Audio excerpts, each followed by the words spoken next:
بسم الله الرحمن الرحیم. یو کس زموږ نه کوېسچن کړی و چې د هګۍ خوړل چې دي نو دا د بلډ پریشر او د زړه د مریض لپاره څنګه دي.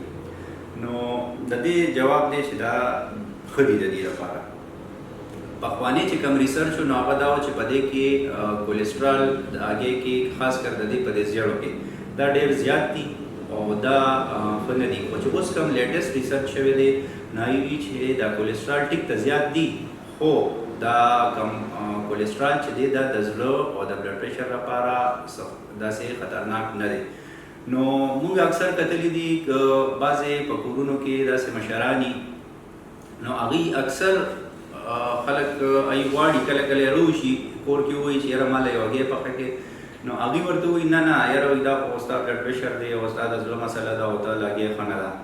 نو کم از کم دا یو مهرباني وکړئ په دې مشرانو باندې لږ دا ظلم مه کوئ چې د هغوی یو پیره زړه شوی دی نو خیر دی که وله ورکړي شي په دویمه درېیمه ورځ باندې نو ځکه هغې لپاره هغه کافي فایده ناکي، ځکه چې په دې کې ډېر زیات کافي ویټامنز دي او منرلز دي.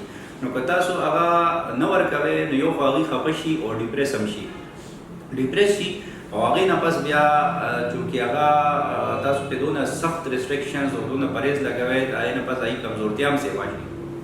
لږ کوشش کوئ چې که کله کله هغې داسې څیز هم غواړي نو هغه وله ورکوئ، خاص کر په هګۍ کې لکه داسې څه هېڅ داسې خطرناک نشته د زړه لپاره ایون بلډ پریشر لپاره.